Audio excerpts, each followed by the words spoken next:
So friends, this is the first question of the video. Milk was served to 350 scouts at a gathering. Each of them was given milk in a cylindrical tumbler of base radius 10 and height 15.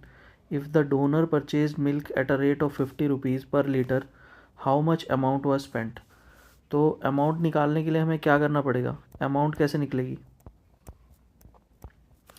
Amount निकलेगी जितने scouts हैं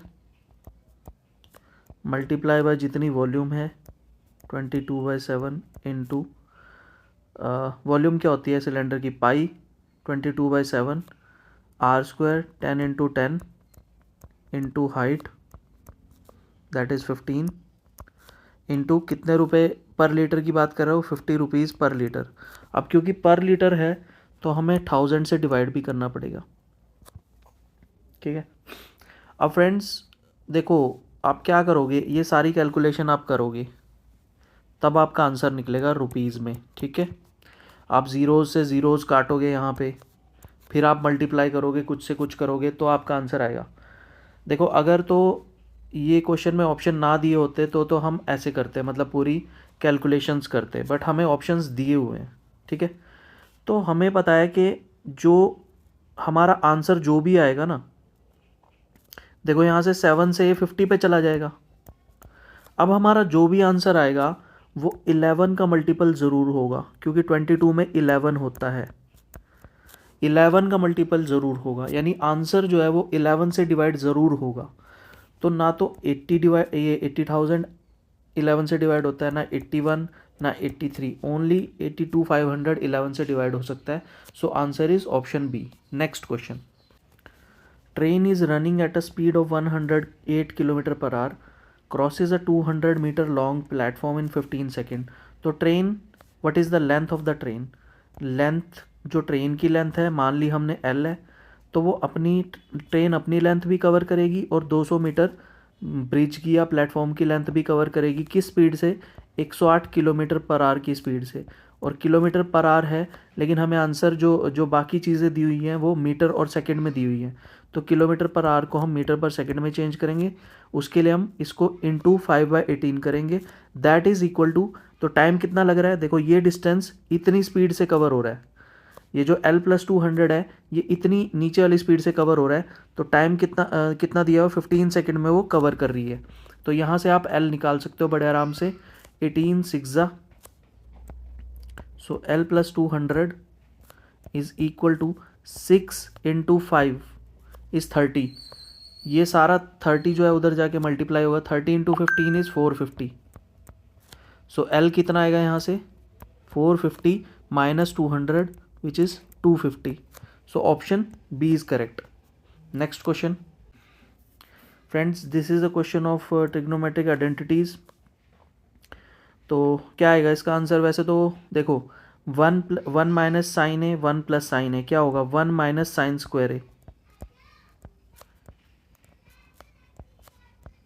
और 1 plus ten square ए क्या होता है? Secant square A.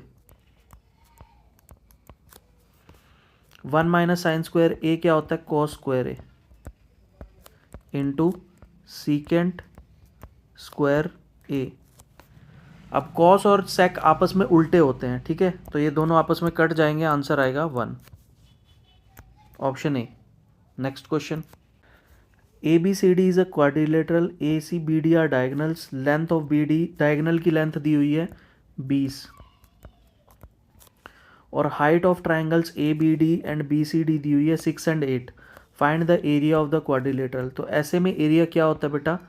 Area of the quadrilateral is half into diagonal का length into दोनों Heights का सम, ये आपका एरिया आ जाता है। तो half into diagonal is 20 into Heights का सम कितना होगा? 6 + 8 इज 14।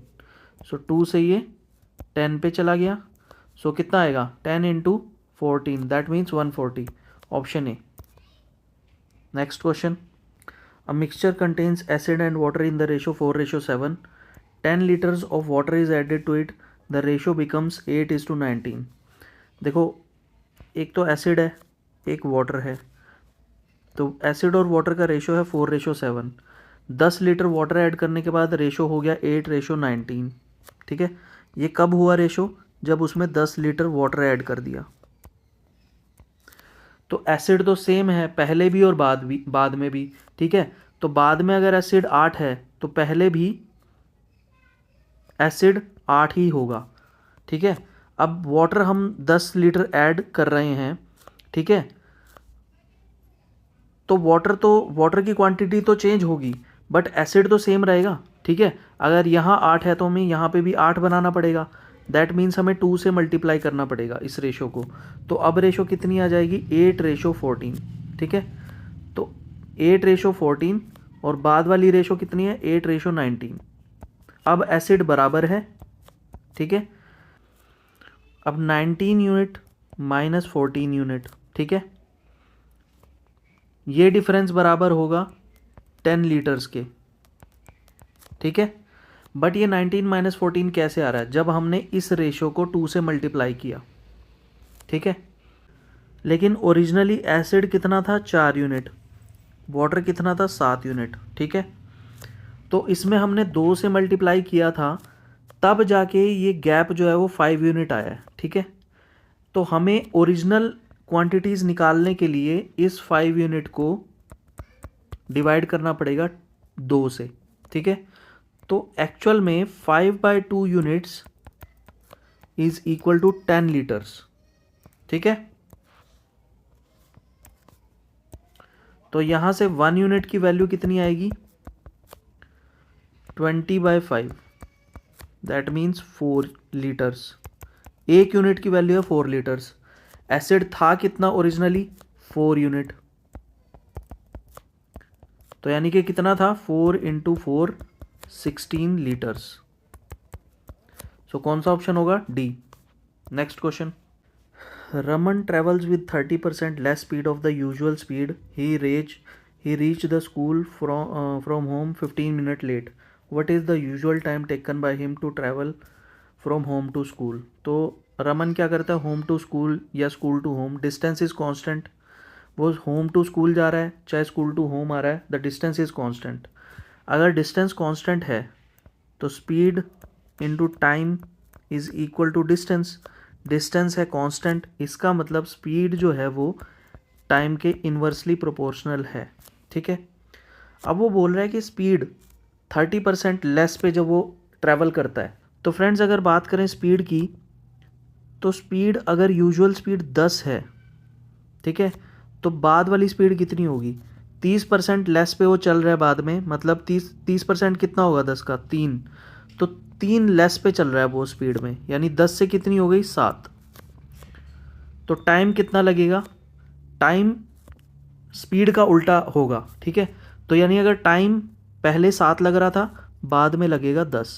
ठीक है, तो अगर यूजुअल स्पीड 10 है तो घटी हुई स्पीड 7 है, वहीं अगर यूजुअल टाइम 7 है तो बढ़ा हुआ टाइम 10 है। ठीक है, क्योंकि अगर स्पीड कम हो जाएगी तो टाइम उसको ज़्यादा लगेगा। ठीक है, अब पहले वो 7 यूनिट टाइम पे पहुंच रहा था स्कूल, बाद में वो 10 यूनिट टाइम पे पहुंच रहा है, मतलब वो 10 - 7 यूनिट लेट पहुंच रहा है।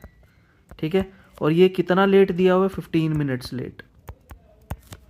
तो 3 यूनिट बराबर कितने के हो गया? 15 मिनट के। सो 1 यूनिट बराबर हो गया 5 मिनट के। तो 1 यूनिट अगर 5 के बराबर है और हमारा यूजुअल टाइम क्या है? 7 यूनिट। ठीक है, 7 यूनिट हमारा यूजुअल टाइम है, तो 1 यूनिट अगर 5 मिनट है तो 7 यूनिट कितना होगा? 7 × 5 35 मिनट्स। तो यूजुअल टाइम उसको कितना लगेगा? 35 minute. Option D. The average salary of a company of 8 employees is 6000. If the average salary of first 4 employees is $5,500 and the average salary of next 2 employees is $7,000, what is the average salary of the remaining 2 employees to maintain the company's average salary? तो जो average salary maintain करके रखनी है वो 6000 ही होगी। ठीक है, so average salary जो है वो है 8 एम्प्लॉयज़ की 6000 रुपये। ये 8 एम्प्लॉयज़ की है। पहले 4 एम्प्लॉयज़ की सैलरी कितनी दी हुई है? 5500 रुपये। ये पहले 4 की एम्प्लॉयज़ है, ये पहले 4 एम्प्लॉयज़ की सैलरी है, एवरेज सैलरी। अगले 2 एम्प्लॉयज़ की एवरेज सैलरी है 7000 रुपये। हमें बतानी है कि नेक्स्ट जो बचे हुए 2 एम्प्लॉयज़ हैं उनकी सैलरी कितनी हो, एवरेज सैलरी, ताकि हमारी जो यहाँ पे जो एवरेज सैलरी है 8 एम्प्लॉयज़ की वो बैलेंस रहे, ठीक है, वो उतनी ही रहे, 6000 ही। तो ये एवरेज सैलरी जो है यहाँ पे, ये गैप कितने का है? मतलब यहाँ पे जो ये 4 एम्प्लॉयज़ हैं इनकी एवरेज सैलरी 8 एम्प्लॉयज़ की एवरेज सैलरी से कितनी कम है? $500 कम है, ठीक है। अब क्योंकि ये एवरेज सैलरी है और यहाँ पर 4 एम्प्लॉयज़ हैं और ये 500 एवरेज है, ये जो डिफरेंस है ये भी एवरेज में है, और क्योंकि यहाँ पे 4 एम्प्लॉयज़ हैं तो इसको 4 से मल्टीप्लाई करना पड़ेगा, तो ये 2000 कम है टोटल में ये 2000 कम है, ठीक है। इसी तरह से 7000 की बात करें तो ये 1000 ज़्यादा है 6000 से। अब ये 1000 ज़्यादा है 6000 से, ठीक है, बट यहाँ पे एम्प्लॉयज़ कितने हैं? 2, तो यानी टोटल में ये कितना ज़्यादा है? 2000 रुपये, ठीक है, $2000, 2000 रुपये, कुछ भी मान लो। ये 2000 रुपये कम है, ठीक है, पहले 4 एम्प्लॉयज़ की 2000 रुपये कम है, नेक्स्ट 2 एम्प्लॉयज़ की 2000 रुपये ज़्यादा है। इससे हम क्या समझ सकते हैं कि जब हम ऐड करेंगे ना सैलरीज़ को, तो ये सैलरी और ये सैलरी तो नल एंड वॉइड हो जाएगी, कैंसिल हो जाएगी। तो बाकी के बचे हुए एम्प्लॉयज़ की सैलरी कितनी हो, एवरेज सैलरी कितनी हो, क्योंकि ये इन दोनों का तो नेट इफेक्ट ज़ीरो हो गया ना, पहले 4 एम्प्लॉयज़ की सैलरी का और अगले 2 एम्प्लॉयज़ की सैलरी का नेट इफेक्ट ज़ीरो हो गया। तो बताओ बाकी बचे हुए 2 एम्प्लॉयज़ की एवरेज सैलरी कितनी होगी, ताकि जो 8 एम्प्लॉयज़ की एवरेज सैलरी है वो 6000 ही रहे। यार 6000 ही तो होगी, बाकी के 2 एम्प्लॉयज़ की सैलरी, एवरेज सैलरी 6000 ही होगी, तभी 8 एम्प्लॉयज़ की एवरेज सैलरी भी 6000 ही होगी, ठीक है। So option B is correct. The marked price of an article is 250% of the cost price. Marked price, cost price अगर 20 है तो मार्क्ड प्राइस इससे 2.5 गुना है। 250% का मतलब 2.5 गुना। तो अगर कॉस्ट प्राइस 20 है तो 2.5 गुना का मतलब क्या हो गया? 50 रुपये। मतलब कॉस्ट प्राइस अगर 20 रुपये है तो मार्क्ड प्राइस 50 रुपये है। 50% डिस्काउंट इज़ गिवन, तो यहाँ पे लिख लेते हैं सेलिंग प्राइस। तो 50 रुपये का 50% कितना हुआ? देखो जो डिस्काउंट लगता है वो किस पे लगता है? मार्क्ड प्राइस पे। मार्क प्राइस 50 रुपये है, 50% का डिस्काउंट दे दिया। 50% डिस्काउंट मतलब आधा, तो मार्क्ड प्राइस अगर 50 रुपये है तो आधा तो डिस्काउंट में चला गया।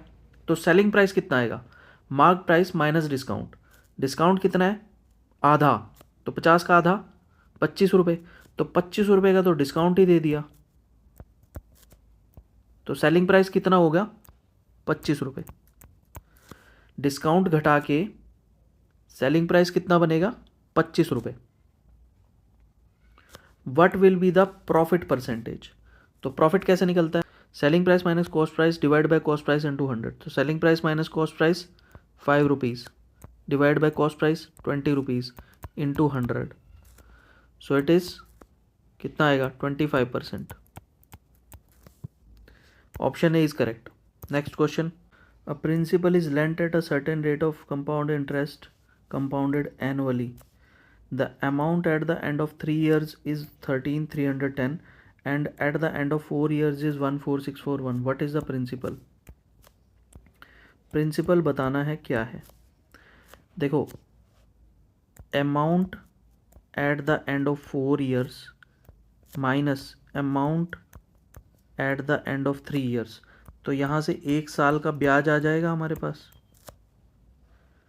1 साल का ब्याज आ जाएगा हमारे पास, इंटरेस्ट 1 साल का, क्योंकि जो भी अमाउंट 3 साल के बाद बची हुई है, amount at the end of 3 years is 13,310, ये अगले साल के लिए प्रिंसिपल हो जाएगी, उसमें ब्याज जोड़ेंगे, ठीक है ना।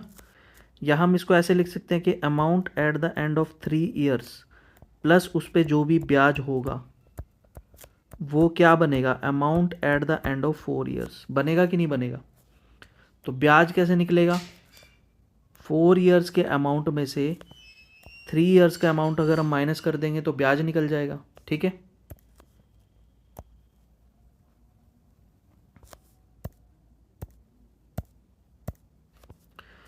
तो ब्याज हम 1 साल का निकाल लेते हैं। 14641 minus 13310 that is equal to 1331। ये इंटरेस्ट हो गया 1 साल का। अब ये जो 13310 था इस पर ही तो ये 1331 रुपये ब्याज लगा है। ठीक है ना, ये 13310 पे ही ये 1331 ब्याज लगा है। तो ब्याज का परसेंटेज रेट परसेंट क्या आएगा, जो ब्याज लगा है डिवाइड बाय ये जो 13310 होगा ये इसके लिए प्रिंसिपल होगा। ठीक है ना, इस ब्याज के लिए। तो यहाँ से रेट परसेंट कैसे आएगा, इंटू 100 करेंगे तो रेट परसेंट आ जाएगा। That means it is 10%। और कंपाउंड इंटरेस्ट में क्या होता है, तो फ्रेंड्स अगर हमने ब्याज निकाल लिया 10%, तो कंपाउंड इंटरेस्ट के केस में क्या होता है, अगर हमारे पास 10 रुपये हैं तो हमें अमाउंट मिलती है 11 रुपये। ठीक है, तो 3 साल बाद कितनी मिलेगी, क्यूब कर देंगे, यहाँ पे भी क्यूब कर देंगे, तो यही हमारी अमाउंट हमें मिलेगी 3 साल बाद। तो 3 साल बाद प्रिंसिपल कितना होगा, 1000 रुपये, और अमाउंट होगी 1331। बट अकॉर्डिंग टू क्वेश्चन 3 साल बाद हमारी अमाउंट है कितनी, इंटू 10, मतलब कि 13310, ये हमें क्वेश्चन में गिवन है। तो अगर हमारी अमाउंट यहाँ से मल्टीप्लाई बाय 10 करने से आ रही है तो हमारा प्रिंसिपल कैसे आएगा, मल्टीप्लाई बाय 10 करने से, यानी कि हमारा प्रिंसिपल कितना होगा, 10,000 रुपये। So option D is correct. Ratio of income of Anil and Vikas 8:5। Vikas get ₹3,000 less than Anil. What is the total income of Anil and Vikas. So हमारे पास क्या है, अनिल और विकास का इनकम का रेशो दिया हुआ है इन द रेशो 8:5। तो डिफरेंस क्या होगा, 3, 8 - 5 3। अब विकास की वो बोल रहा है सैलरी या इनकम अनिल से 3,000 लेस है, और रेशो के हिसाब से कितनी लेस है, 3 यूनिट, और क्वेश्चन में कितनी दी हुई है, 3,000। तो 1 यूनिट की वैल्यू कितनी आएगी, 3,000 डिवाइड बाय 3। और वो पूछ रहा है total income of Anil and Vikas, total कितनी है, 8 + 5 विच इज़ 13। तो अगर 1 यूनिट की वैल्यू 3000 बाय 3 है तो 13 यूनिट की कितनी होगी, 3000 by 3 into 13। 3000 by 3 is 1000 into 13 is 13,000। So option B is correct. Next question, Ramesh ने कोई अमाउंट है उसको 12% ब्याज पे और 15% ब्याज पे 2 साल के लिए दिया है, और उसका टोटल ब्याज बना 2 साल बाद 675। तो कितना प्रिंसिपल या कितनी अमाउंट उसने 12% पे दी थी। तो टोटल कितना हुआ, देखो सिंपल इंटरेस्ट है तो सिंपली ये जुड़ जाएंगे, 12 और 15 27%। ये 1 साल का हुआ, उसने दिया कितने साल के लिए, 2 साल के लिए। तो ये प्रिंसिपल जो है उसने 2 साल के लिए दिया, मतलब 54%। ये 54% बराबर है 675 के। ठीक है, 54% of the principal is equal to 675। तो प्रिंसिपल कितना आएगा, 675 डिवाइड बाय 54% इंटू 100। ठीक है, 27 2 27 2 and 27 5 250। So it will be 1250। 54% मतलब प्रिंसिपल का 54% ही तो ब्याज मिल रहा है हमें। ठीक है ना, टोटल ब्याज हमें मिल रहा है 675, प्रिंसिपल का 54% 675 हमें क्वेश्चन में दिया हुआ है। तो प्रिंसिपल कितना होगा, 1250 रुपये, यानी कि ऑप्शन डी। नेक्स्ट क्वेश्चन, इस क्वेश्चन में क्या है बेटा, positive integer said to be prime if it is divisible. Prime number की डेफिनेशन दी हुई है बेसिकली, और आगे बोला हुआ है कि लेट के बी अ प्राइम नंबर, ठीक है। तो के कोई प्राइम नंबर है स्ट्रिक्टली ग्रेटर देन 5, मतलब 5 से बड़ा है। स्ट्रिक्टली ग्रेटर का मतलब क्या है, 5 के इक्वल भी नहीं है, 5 से बड़ा ही है।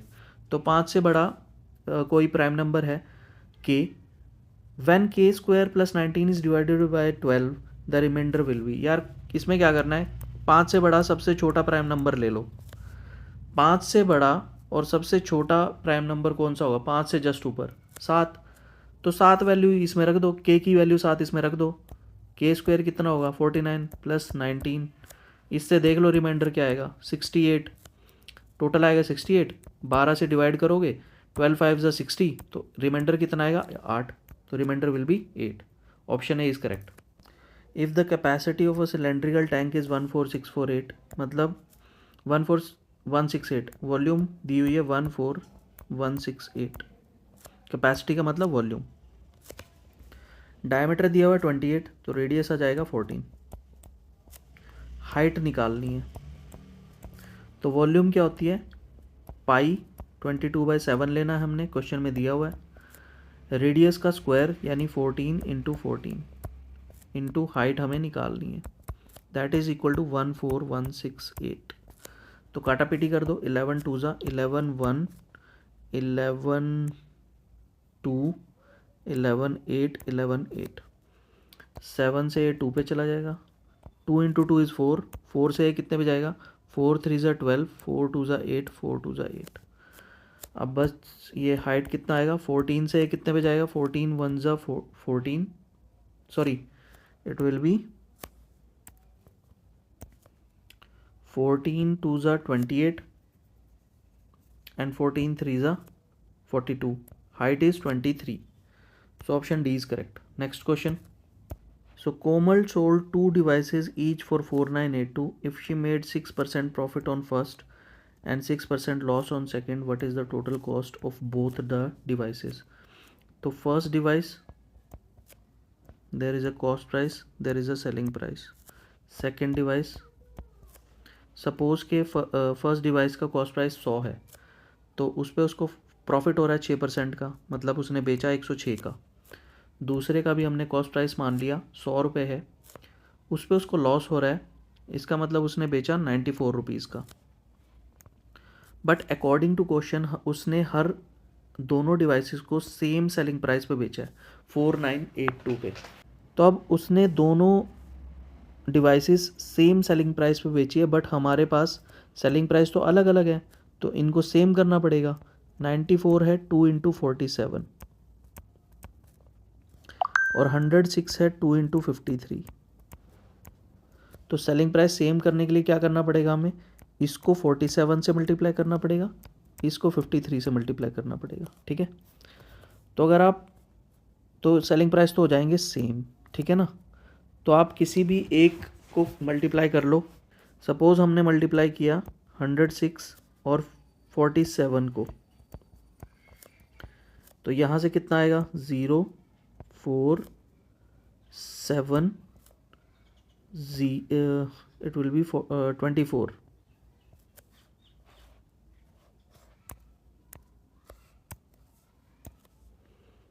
Twenty 42, so it will be 4982।